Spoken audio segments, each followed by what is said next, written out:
Hello students, आज अपन electricity chapter का जो न्यूमेरिकल पोर्शन है उसके बारे में डिस्कस करने वाले हैं। आप लोग जानते हैं कि जो आप लोगों ने जैसे अगर वीडियोस देखे हैं तो जो आपके इलेक्ट्रिसिटी चैप्टर है उस इलेक्ट्रिसिटी चैप्टर के अंदर जो एक सबसे अच्छा पॉइंट आता है वो है आपका ओम्स लॉ। तो जो सबसे पहला आपका जो फॉर्मूला है वो भी ओम्स लॉ के अकॉर्डिंग ही होता है और ओम्स लॉ जो होता है वो उसके अकॉर्डिंग V डायरेक्टली प्रोपोर्शनल होता है I के, है ना। यहाँ पर V क्या रिप्रेजेंट करता है? पोटेंशियल डिफरेंस को रिप्रेजेंट करता है। I क्या रिप्रेजेंट करता है? यहाँ पर ये I करंट को रिप्रेजेंट करता है। जब अपन इस प्रोपोर्शनलिटी के साइन को हटाते हैं तो V इक्वल्स टू क्या आ जाता है? यहाँ पर IR आ जाता है। यहाँ पर ये जो V है ये क्या रिप्रेजेंट करता है? ये रिप्रेजेंट कर रहा है पोटेंशियल डिफरेंस, पोटेंशियल डिफरेंस। और ये जो पोटेंशियल डिफरेंस है इसे अपन वोल्ट में रिप्रेजेंट करते हैं। वोल्ट मीटर इसके लिए यूज में लेते हैं और वोल्ट में इसे मेजरमेंट करते हैं। इसकी यूनिट जो है वो वोल्ट हो जाएगी। I जो है यहाँ पर करंट को रिप्रेजेंट कर रहा है और करंट जो होता है ये आपका एम्पियर में फाइंड किया जाता है। एमीटर यूज में लिया जाता है इसके लिए और एम्पियर जो है इसकी SI यूनिट हो जाएगी। R जो है यहाँ पर कांस्टेंट होता है, इसे अपन बोलते हैं रेजिस्टेंस।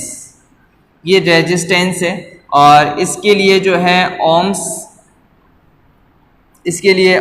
जो है SI यूनिट यूज में ली जाती है। तो ये सबसे पहला जो फॉर्मूला है इस फॉर्मूले को अपन को याद रखना होता है, ठीक है। इसके थ्रू अगर आपको V की वैल्यू दे रखी है और I की वैल्यू दे रखी है तो आप R की वैल्यू फाइंड कर सकते हो, है ना। और अगर I की वैल्यू दे रखी है तो मतलब आप तीनों में से अगर देखा जाए तो यहाँ पर अगर ये फॉर्मूला बन रहा है V इक्वल्स टू IR तो I इक्वल्स टू क्या हो जाएगा? I इक्वल्स टू हो जाएगा V अपॉन R, ठीक है ना। इसी फॉर्मूले को मैंने वापस से रीअरेंज किया है। इसी तरह से अगर आपको यहाँ से R निकालना है तो R इक्वल्स टू क्या हो जाएगा? ये हो जाएगा आपको V अपॉन I। ऐसे देखा जाए तो ये एक 3 फॉर्मूले बन सकते हैं यहाँ से। अब आपको सिचुएशन पर डिपेंड करेगा, जो क्वेश्चन आपसे पूछा गया है उस क्वेश्चन से रिलेटेड आपको कौन सा फॉर्मूला जो है यूज में लेना है, ठीक है। तो एक तो इससे रिलेटेड क्वेश्चन आ सकता है। अभी मैं इसके एग्जांपल्स भी आपको दे करके एक्सप्लेन करूंगा। तो फर्स्ट टॉपिक तो अपना ये हुआ। अगर अपन सेकंड टॉपिक की बात करते हैं तो सेकंड टॉपिक के अंदर एक सर्किट डायग्राम आते हैं। सर्किट डायग्राम आप लोग जानते हैं, सर्किट डायग्राम यानी इलेक्ट्रिक करंट जो है सर्किट के अंदर फ्लो हो रहा है। अब ये जो सर्किट डायग्राम है ये 2 तरह के होते हैं। एक होता है सीरीज कॉम्बिनेशन, एक होता है पैरेलल कॉम्बिनेशन, ठीक। सीरीज कॉम्बिनेशन के अंदर अगर आपको R यानी कि रेजिस्टेंस फाइंड करना है तो इसके लिए फॉर्मूला हो जाएगा R1 plus R2 plus R3, ठीक है। इसी तरह से अगर और भी R होंगे, रेजिस्टेंस और भी लगे हुए हैं तो और भी यहाँ पर आ जाएंगे। और इसी तरह से यहाँ पर आपको अगर V फाइंड करना है तो यहाँ पर आ जाएगा V1 plus V2 plus V3, ठीक है ना। I जो है यहाँ पर इक्वल होता है। I की जो वैल्यू है यानी कि जो करंट की वैल्यू होगी वो यहाँ पर इक्वल बनी हुई होगी। यहाँ अगर अपन बात करते हैं, अगर पैरेलल कॉम्बिनेशन दिया हुआ है तो अगर टोटल R निकालना है तो 1 upon R1 equals to 1 upon R1 plus 1 upon R2 plus 1 upon R3, इस तरह से निकालेंगे। इसी तरह से अगर आपको यहाँ से I फाइंड करना है तो I इक्वल्स टू हो जाएगा I1 plus I2 plus I3, ऐसे और भी हो सकते हैं। यहाँ पर V जो है वो इक्वल बना रहेगा, ठीक है। अब इससे रिलेटेड कुछ क्वेश्चंस अपन देख लेते हैं। जैसे फर्स्ट क्वेश्चन की अगर अपन बात करते हैं, ये एक NCERT एग्जाम्पल क्वेश्चन है, एग्जाम्पल क्वेश्चन नंबर 12.3, ठीक है ना। 12.3 जो कि पेज नंबर 208 पर दिया हुआ है, पेज नंबर 208 पर दिया हुआ है। इसके अकॉर्डिंग जैसे क्वेश्चन आपको ये दे रखा है, क्वेश्चन A और B करके पूछा गया है। क्वेश्चन A जो है वो ये रिप्रेजेंट कर रहा है, how much current will an electric bulb draw from a 220 volt source आपको जो वोल्ट दे रखा है, V की वैल्यू दे रखी है, वो कितनी दे रखी है 220 वोल्ट, ठीक है। यानी कि जो सोर्स है वो इलेक्ट्रिक बल्ब, यानी जो आपका इलेक्ट्रिक बल्ब है वो 220 वोल्ट के सोर्स पर चल रहा है ना। और if the resistance of the bulb filament is 1200 ओम, यानी कि जो बल्ब है उसका रेजिस्टेंस आपको दे रखा है, रेजिस्टेंस दे रखा है 1200 ओम, ठीक है ना। और how much current will an electric bulb, यानी कि आपको यहाँ से करंट जो है वो फाइंड करना है कि कितना करंट यहाँ पर यूज में ले रहा है। फर्स्ट क्वेश्चन तो ये है। अगर सेकंड क्वेश्चन की अगर अपन बात करते हैं, how much current an electric heater coil draw from A 220 volt source. अब भी V की वैल्यू कितनी आपको दे रखी है 220 वोल्ट सोर्स आपको दे रखा है। ये क्वेश्चन आप चाहें तो आपकी जो NCERT बुक है इसके अंदर देख सकते हैं।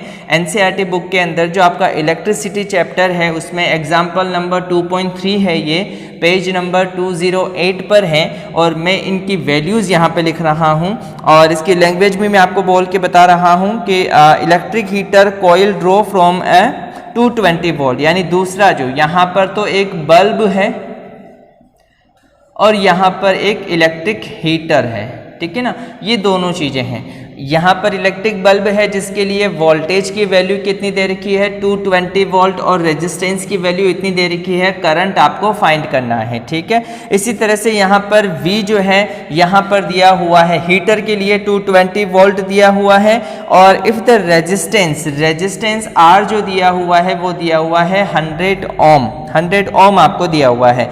अब आपको क्या करना है, यहाँ से करंट फाइंड करना है, करंट है ना। यहाँ पर भी आपको करंट फाइंड करना है कि हाउ मच करंट यूज, और यहाँ पर भी क्या हो रहा है हाउ मच करंट यूज। तो यहाँ अपन देखते हैं स्टूडेंट्स कि आपके पास ये फॉर्मूला है कौन सा, ओम्स लॉ। ओम्स लॉ के अकॉर्डिंग आप यहाँ से क्या निकाल सकते हैं, करंट निकाल सकते हैं, जबकि आपको V और R की वैल्यू दे रखी है। अब सिंपली आप क्या करेंगे, ये फॉर्मूला आपके पास है, इसके अकॉर्डिंग V की वैल्यू कितनी है आपके पास, ये है 220 अपॉन यहाँ पर नीचे अपन क्या करेंगे 1200, ठीक है। यहाँ पर इसको अपन सॉल्व करते हैं, तो सॉल्व करेंगे तो अपन देखेंगे तो 0 से 0 कैंसिल हो सकता है, 2 की टेबल से ये 11 टाइम चला जाएगा, 2 की टेबल से ये 60 टाइम चला जाएगा, देन उसके बाद यहाँ पर ये आ गया 11, यहाँ पर ये आ गया 60। तो जैसे मान लीजिए अपन ने पॉइंट लगा दिया 0, तो यहाँ पर एक 0 आ जाएगा, तो ये 1 टाइम चला जाएगा, तो 1 टाइम जाने पर कितना आ गया 60।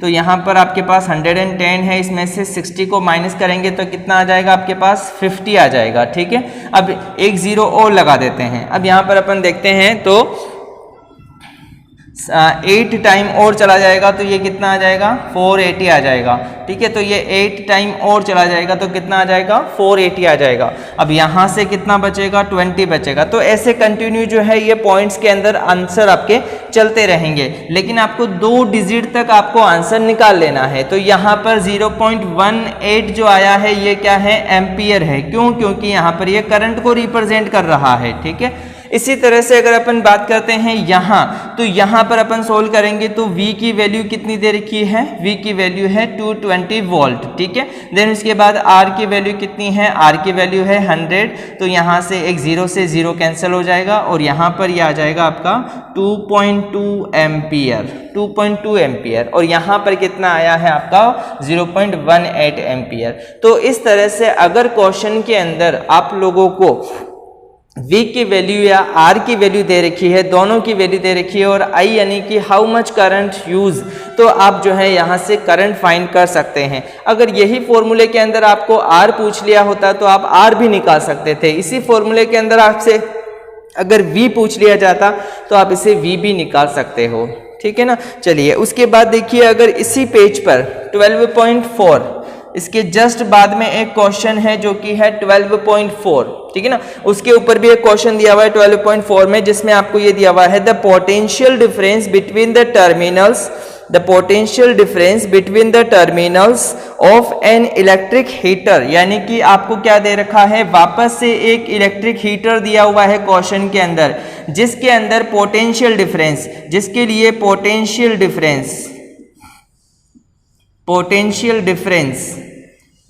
पोटेंशियल डिफरेंस अपन ने यहाँ लिखा था ना कि ये पोटेंशियल डिफरेंस क्या होता है, V होता है, यानी कि वोल्टेज, यानी कि ये जो V है पोटेंशियल डिफरेंस है उसकी वैल्यू आपको दे रखी है, जैसे आपको दे रखा है the potential difference the terminal of an electric heater is 60 volt, 60 volt आपको पोटेंशियल डिफरेंस की वैल्यू दे रखी है।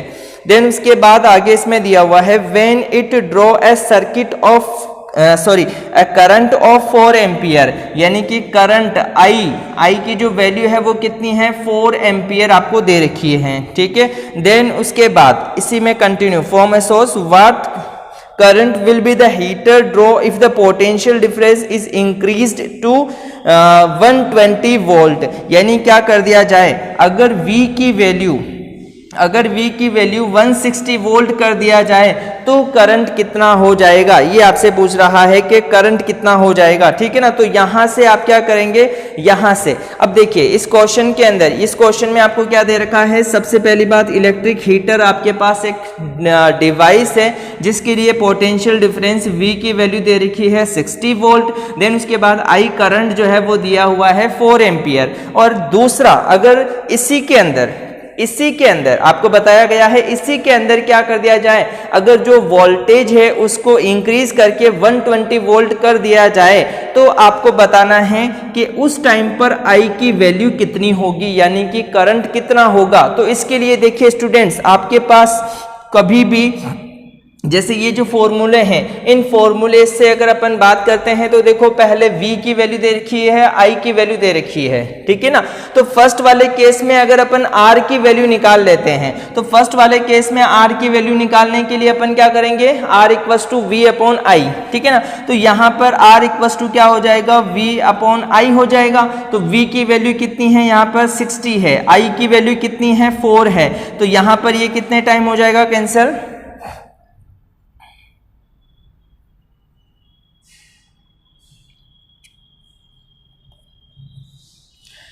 4 1 जा 4, 2 बचेगा, इसे दे देंगे 15। R की वैल्यू कितनी आ जाएगी, 15 आ जाएगी, R की वैल्यू आपकी आ गई 15। तो यहाँ पर जो है ये 15 क्या हो गया, ओम हो गया। तो यहाँ से R की वैल्यू आपके पास आ चुकी है। अब देखिए स्टूडेंट्स, अब आपके पास V की वैल्यू है 120 और R की वैल्यू है 15। अच्छा, R की वैल्यू 15 ही क्यों रख रहे हैं, क्योंकि अपन जानते हैं कि पोटेंशियल डिफरेंस को ही इंक्रीज किया है सिर्फ, और सिर्फ पोटेंशियल डिफरेंस को इंक्रीज किया है, रेजिस्टेंस को इंक्रीज नहीं किया है या डिक्रीज नहीं किया है। तो R की वैल्यू दोनों ही कंडीशन में क्या होगी, सेम हो जाएगी। तो अब यहां से अपन क्या निकाल सकते हैं, I निकाल सकते हैं। I निकालने के लिए फॉर्मूला क्या हो जाएगा, V upon I equals to क्या हो जाएगा, V अपॉन R। तो V की वैल्यू कितनी है 120, V की वैल्यू 120 हो जाएगी, क्योंकि यहाँ पर आपको जस्ट डबल करना है, और R की वैल्यू कितनी है 15। तो यहाँ से अगर अपन देखें तो ये कितने टाइम हो जाएगा, 15 चौक 60, 8 टाइम 8 एम्पियर, ये 8 एम्पियर आ जाएगा। यहां से आंसर क्या आ जाएगा आपका, ये आ जाएगा 8 एम्पियर।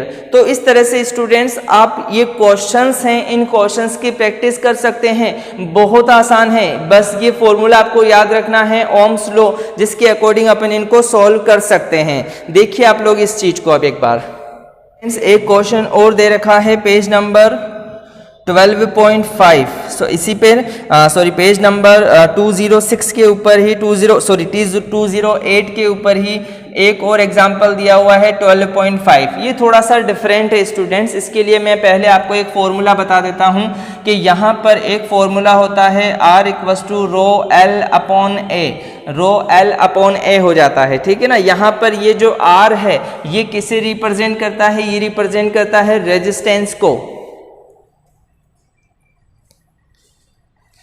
यहाँ ये जो एक और फॉर्मूला है स्टूडेंट्स, इस फॉर्मूले के अकॉर्डिंग R जो है वो रेजिस्टेंस को शो कर रहा है, रेजिस्टेंस को शो कर रहा है। इसे अपन कहते हैं रो। ये जो रो है इसे अपन कहेंगे रेजिस्टिविटी कांस्टेंट, रेजिस्टिविटी कांस्टेंट, ये रेजिस्टिविटी कांस्टेंट कहलाता है। यहाँ पर A जो है एरिया ऑफ क्रॉस सेक्शन कहलाता है, एरिया ऑफ क्रॉस सेक्शन कहलाता है, ठीक है ना। यहाँ पर इस तरह से, और L जो है यहाँ ये जो L है ये हो जाएगा आपका length of wire,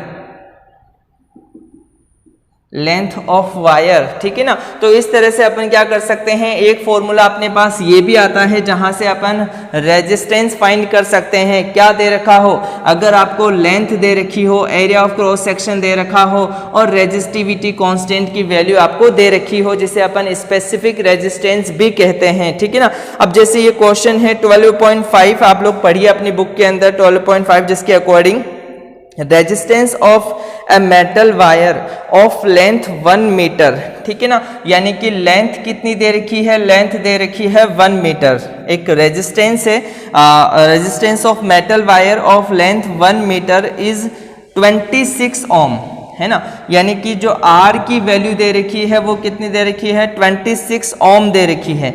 820 degree Celsius temperature है, इसको आपको ध्यान नहीं देना, छोड़ देना है, ये केवल लैंग्वेज को शो कर रहा है। If the diameter of wire is 0.3 mm, अब आपको डायमीटर दे रखा है, डायमीटर को अपन स्मॉल d से रिप्रेजेंट कर सकते हैं, और ये जो स्मॉल d दे रखा है वो दे रखा है 0.3 mm,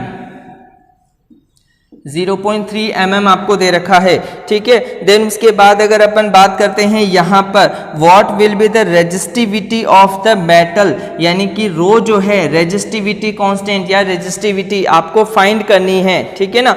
ये आपको इस तरह से फाइंड करनी है। अब अगर अपन देखते हैं स्टूडेंट्स, यहाँ पर आपको लेंथ दे रखी है, ये दे रखी है रेजिस्टेंस, यानी कि ये फॉर्मूला अगर अपन यूज में लेते हैं R equals to rho L upon A, ये वाला फॉर्मूला अपन यूज में लेते हैं।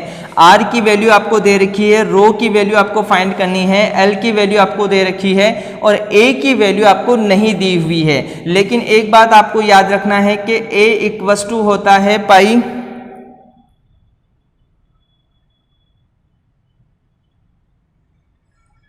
पाई डी स्क्वायर अपॉन 4, है ना। एक वस्तु क्या होता है, पाई डी स्क्वायर अपॉन 4 होता है। ये आपको थोड़ा सा याद रखना है कि अगर एरिया ऑफ क्रॉस सेक्शन नहीं दिया हुआ है तो एक वस्तु क्या होता है, पाई डी स्क्वायर अपॉन 4 होता है, ठीक है ना। अब देखिए यहाँ से इस फॉर्मूले को अगर मैं रीअरेंज करता हूँ और इस रो को इधर लेता हूँ तो ये रो इधर आ जाएगा। अब ये दोनों जो हैं ये डिवाइडेशन में है तो मल्टीप्लाई होकर के ऊपर आ जाएंगे, तो यहाँ पर ये बन जाएगा आर ए अपॉन एल बन जाएगा, ठीक है ना। अब ये जो ए है, इस ए की जगह पर अपन क्या लिख सकते हैं, पाई डी स्क्वायर अपॉन 4, तो यहाँ पर ये फॉर्मूला क्या हो जाएगा, आर इक्वस टू यहाँ पर ये पाई, ये डी स्क्वायर, ये 4 जो है वो नीचे की तरफ आ जाएगा, तो यहाँ पर ये 4 हो गया और ये एल आ गया, ठीक है ना। तो ये फॉर्मूला क्या बन जाएगा, पाई आर और डी का स्क्वायर और यहाँ पर L और ये 4, ठीक है। अब देखिए स्टूडेंट्स, अब एक छोटी सी बात आपको यहाँ पर ये देखना है। देखो यहाँ पर ये लेंथ किस में दे रखी है, मीटर के अंदर दे रखी है, और ये किस में दे रखी है, mm के अंदर दे रखी है। तो अपन चाहें तो इसको ऐसे लिख सकते हैं, 0.3 को अगर अपन चाहें तो ऐसे लिख सकते हैं, 0.3 को अपन 10 × 10⁻⁻4 मीटर लिख सकते हैं, है ना। यानी कि क्योंकि ऐसे जो mm है इसे अपन किस में कन्वर्ट कर रहे हैं, मीटर में कन्वर्ट कर रहे हैं, तो अपन को क्या करवाना पड़ेगा, मल्टीप्लाई करवाना पड़ेगा 1000 से। तो यहाँ पर अपन क्या कर सकते हैं, इसको इस तरह से लिख सकते हैं कि 3 × 10⁻⁻4, ठीक है। अब यहाँ पर ये जो फॉर्मूला है, इस फॉर्मूले के अकॉर्डिंग अगर अपन R की वैल्यू देखते हैं, R की वैल्यू कितनी है, 26 है। देन उसके बाद पाई की वैल्यू 22/7 ले सकते हैं। देन उसके बाद यहाँ पर D की वैल्यू क्या है, ये है, ठीक है ना। तो यहाँ पर अपन ने क्या किया, 3 × 10⁻⁻4 का स्क्वायर कर दिया अपॉन यहाँ पर क्या कर दिया अपन ने, 4 कर दिया है, ठीक है। जब ऐसे अपन सोल्व करते हैं तो देखिए यहाँ पर ऐसे अपन सोल्व करेंगे तो सबसे पहले अपन क्या करते हैं, इस पावर वाली को बाहर लेने की कोशिश करते हैं, ठीक है। तो यहाँ पर ये इससे मल्टीप्लाई होगा तो क्या हो जाएगा, 10⁻⁻8 हो जाएगा। तो 26 × 22/7 × 3 × 3 कितना हो जाएगा, 9 × 10⁻⁻8 अपॉन 4, ठीक है। इसको अपन सोल्व कर लेंगे। जब सोल्व करेंगे तो सोल्व करने पर देखिए आंसर कितना आ रहा है स्टूडेंट्स, सोल्व करके देखिए इसे। जब आप सोल्व करेंगे तो ये करीब आंसर आ जाएगा 1.84 इंटू 10 की पावर -6, है ना। तो ये क्या आ जाएगी यहाँ पर रेजिस्टिविटी, यानी कि रो की वैल्यू आ जाएगी। यहाँ पर आपको थोड़ा सा और ये ध्यान रखना है कि ये जो रेजिस्टिविटी होती है, इस रेजिस्टिविटी की जो यूनिट होती है वो होती है रो मीटर। ये 6 नेक्स्ट जो एग्जाम्पलर क्वेश्चन अपन कर रहे हैं 12.6, जो कि आपको दिया हुआ है पेज नंबर 209 के ऊपर, ठीक है ना। इसमें आपको बताया हुआ है a wire of given material having length 1, है ना, यानी कि एक वायर है जिसके लिए लेंथ जो है वो कितना दे रखा है, लेंथ दिया हुआ है L, स्मॉल l जो है आपको लेंथ दिया हुआ है। And area of cross section, area of cross section, area of cross section, area of cross section की जो वैल्यू दी हुई है वो है A, ठीक है। देन उसके बाद हैज रेजिस्टेंस, जिसके लिए रेजिस्टेंस कितना दिया हुआ है 4 ओम दिया हुआ है, ठीक है। देन उसके बाद what will be the resistance of the another wire of same material, यानी जिस मटेरियल का वायर ये है उसी मटेरियल का आपको दूसरा वायर लेना है। यानी कि फर्स्ट मान लीजिए मैंने कहा ये कॉपर वायर है और इस कॉपर वायर की लेंथ L मीटर है, area of cross section A है और उसके लिए रेजिस्टेंस जो है वो 4 है, ठीक है। देन उसके बाद आपको क्या करना है, अब वापस से कॉपर का ही वायर लेना है, लेकिन अब यहाँ पर लेंथ के अंदर थोड़ा सा चेंज कर देना है कि लेंथ जो है वो कितनी रह जानी चाहिए, लेंथ रह जानी चाहिए L/2, आधी रह जानी चाहिए।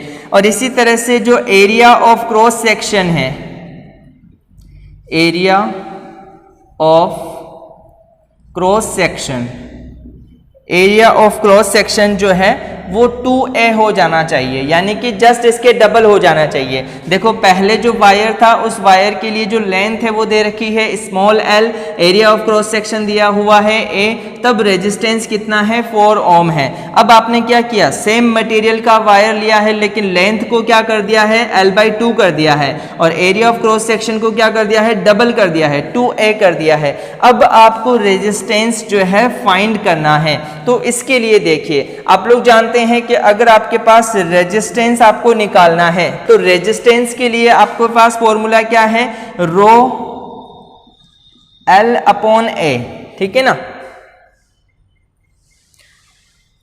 रो L/A आपके पास फॉर्मूला है। और अगर मैं इस वायर के लिए बात करता हूं तो इस वायर के लिए ये जो फॉर्मूला है इसके अकॉर्डिंग रेजिस्टेंस निकाला जा सकता है और इसके अकॉर्डिंग रेजिस्टेंस आ कितना रहा है 4 ओम, क्योंकि आपको गिवन है, क्वेश्चन में गिवन है कि यहाँ पर इसके लिए रेजिस्टेंस 4 ओम है, ठीक है। चलिए अब अगर आपने सेकेंड बार में क्या कर दिया, अगर आपने सेकेंड बार में ऐसा किया कि भाई आपके पास ये जो रो है और ये L की जगह आपने क्या कर दिया L/2 और यहाँ पर क्या कर दिया 2A कर दिया, A की जगह पर क्या लिख दिया 2A, L की जगह पर क्या लिख दिया L/2। तो अब आपको क्या करना है, अब देखिए मैं इस फॉर्मूले को थोड़ा सा रीअरेंज करता हूं, यहां पर ये R हो जाएगा, ये रो हो जाएगा, ठीक है, और ये क्या हो जाएगा L अपॉन यहां पर ये 2 नीचे आ जाएगा तो 2 × 2 और ये A हो जाएगा, ठीक है। तो अपन यहाँ पर क्या कर सकते हैं 2 × 2 यानी कि 4 हो जाएगा, तो यानी कि R = रो L और यहाँ पर क्या लिख सकता हूँ मैं 4A, ठीक है ना। अच्छा अब देखिए स्टूडेंट्स, यहाँ अगर मैं ये देखता हूँ तो इस फॉर्मूले को वापस से मैं रीअरेंज करूँ तो R = 1/4 रो L/A ऐसा लिख सकता हूँ। देखिए मैंने कुछ भी नहीं किया है, ये जो 1/4 है भाई ऊपर कुछ नहीं है तो मैंने 1 मान लिया, यानी कि 1/4, इस 1/4 को मैंने आगे ले लिया तो ये 1/4 जैसे ही मैं आगे लूंगा तो यहाँ पर क्या हो जाएगा 1/4 ये हो गया और ये रो और ये L/A, ठीक है ना। अब यहाँ पर देखिए, जैसे मान लीजिए मैंने नाम दे दिया इसको R', ये पहला रेजिस्टेंस था, इसको मैंने रेजिस्टेंस का नाम दे दिया R', और ये दूसरा वाला रेजिस्टेंस है तो इसको मैंने नाम दे दिया R'। अब देखिए आप जानते हैं कि ये जो R' है इस आर डैश के अकॉर्डिंग फॉर्मूला क्या आ रहा है, रो एल अपॉन ए, जो कि किसके इक्वल है, 4 ओम के। तो यानी अगर आप चाहो तो आर डबल डैश आपको फाइंड करना है तो इस पूरे की जगह पर आप क्या लिख सकते हो, 4 लिख सकते हो। तो जैसे ही आप 4 लिखोगे तो यहां पर क्या हो जाएगा, 4 से 4 कैंसिल हो जाएगा, क्या बच जाएगा 1 ओम। यानी कि जो आर डबल डैश है, यानी कि जो सेकंड वायर है जिसकी लेंथ आपने हाफ कर दी है, एरिया ऑफ क्रॉस सेक्शन को डबल कर दिया है, उस टाइम पर जो रेजिस्टेंस निकल के आ जाएगा वो कितना हो जाएगा, 1 ओम हो जाएगा। ठीक है स्टूडेंट्स, तो ये भी कुछ टाइप्स हैं जो कि अपन देख रहे हैं। देन उसके बाद अपन एक और क्वेश्चन ले लेते हैं जो कि थोड़ा डिफरेंट है और वो इसके ऊपर बेस है, इन फॉर्मूलों के ऊपर बेस है। मैं आपको उसी के बारे में एक्सप्लेन कर देता हूं। अब जैसे ये क्वेश्चन है 12.7। अब 12.7 जो कि आपके एनसीईआरटी बुक के अंदर पेज नंबर 212 पर आपके दिया हुआ है ये क्वेश्चन। जिस क्वेश्चन में दिया हुआ है an electric lamp whose resistance is 20 ओम। ठीक है ना, एक इलेक्ट्रिक लैंप है जिसके लिए रेजिस्टेंस की वैल्यू कितनी दे रखी है, आपको 20 ओम दी हुई है। ठीक है ना, देन उसके बाद and a conductor of 4 ohm resistance, and दूसरा जो है ये क्या है, एक दूसरा कंडक्टर है और इस कंडक्टर की वैल्यू आर की वैल्यू कितनी दे रखी है, 4 ओम दे रखा है। देखा जाए तो आपके पास दो रेजिस्टेंस है, एक रेजिस्टेंस ये है और दूसरा रेजिस्टेंस ये है, यानी कि दो रेजिस्टेंस आपको क्वेश्चन में दिए हुए हैं। ठीक है, देन उसके बाद इस कनेक्टेड टू 6 वोल्ट बैटरी, यानी कि V की वैल्यू, पोटेंशियल डिफरेंस V की वैल्यू कितनी दे रखी है आपको क्वेश्चन में, 6 वोल्टेज दे रखी है। देन आपसे पूछ क्या रहा है, कैलकुलेट द टोटल रेजिस्टेंस, यानी पहला जो क्वेश्चन पूछ रहा है वो पूछ रहा है टोटल रेजिस्टेंस, यानी कि टोटल R कितना होगा। B जो है वो क्वेश्चन आपसे पूछ रहा है the current through the circuit, यानी कि करंट पूछ रहा है, I की वैल्यू पूछ रहा है। और C जो है आपसे पूछ रहा है potential difference across the electric lamp and conductor, यानी कि ये जो दोनों हैं इलेक्ट्रिक लैंप और इलेक्ट्रिक कंडक्टर, जैसे एक तो है इलेक्ट्रिक लैंप और दूसरा है इलेक्ट्रिक कंडक्टर, इलेक्ट्रिक कंडक्टर। ठीक है ना, तो इन दोनों के लिए V की वैल्यू आपसे पूछ रहा है, पोटेंशियल डिफरेंस आपसे पूछ रहा है। ठीक है ना, तो अब देखिए स्टूडेंट्स, ये जो क्वेश्चन है इस क्वेश्चन को भी आप बड़ी आसानी से सोल्व कर सकते हैं। अब आपको सबसे पहले देखो डायग्राम दिया हुआ है, डायग्राम के अंदर आपको ये बताया हुआ है कि जैसे एक तो ये आपके पास कोई कंडक्टर है जिसके लिए जो 20 ओम जो है रेजिस्टेंस दिया हुआ है, और एक जो है मान लीजिए आपको एक लैंप दे रखा है और इसके लिए अगर ये कंडक्टर है तो 4 ओम हो जाएगा और ये जो है लैंप है तो इसके लिए 20 ओम हो जाएगा कि यहाँ पर ये 20 ओम है। ठीक है, और इसको क्या किया गया है, एक बैटरी से अटैच करा दिया गया है और इस बैटरी से अटैच कराने के बाद देखा गया है कि इसकी वोल्टेज कितना है, 6 वोल्टेज की बैटरी है। अब आपको क्वेश्चन में ये दिख रहा है, देखो एक के बाद एक के जस्ट बाद में दूसरा क्या आ गया है, दूसरा रेजिस्टेंस आ गया है। तो ऐसा जो होता है उसे अपन क्या बोलते हैं, सीरीज कॉम्बिनेशन कहते हैं। अब जब सीरीज कॉम्बिनेशन होगा और टोटल R निकालना है तो फॉर्मूला क्या हो जाएगा, R1 प्लस R2। ठीक है ना, तो यहाँ पर टोटल R निकालने के लिए R1 प्लस R2 और इन दोनों की वैल्यू रखेंगे तो 20 प्लस 4 यानी कि 24 ओम हो जाएगा। सिंपल सा है। देन उसके बाद आपको I फाइंड करना है। अब I फाइंड करना है, आपके पास V की वैल्यू है, R की वैल्यू है, यहां से फाइंड कर सकते हैं। यहां से V की वैल्यू कितनी है, 6 है, अपॉन इसकी वैल्यू कितनी है, 24 है। तो जैसे ही अपन इसको करेंगे तो यहां पर ये क्या हो जाएगा, ये हो जाएगा आपका 0.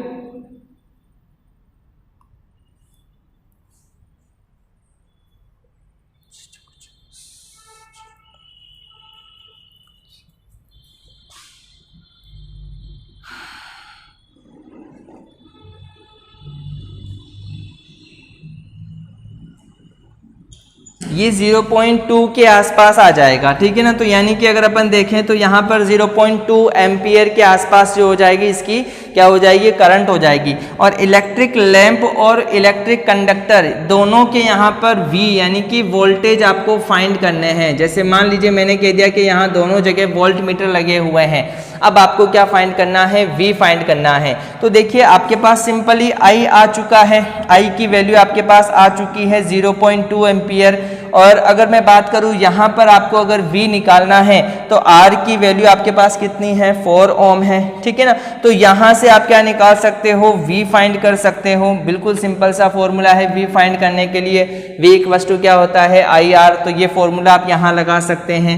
इसी तरह से अगर अपन बात करें सेकंड वाले के अंदर भी I की जो वैल्यू है वो तो सेम रहने वाली है, R की वैल्यू जो है वो 20 है। तो इन दोनों को मल्टीप्लाई करोगे तब भी क्या आ जाएगा, आपका नेक्स्ट आ जाएगा। ठीक है स्टूडेंट्स, तो इस तरह से अपन क्या कर सकते हैं, इनके कुछ न्यूमेरिकल क्वेश्चंस को सॉल्व कर सकते हैं।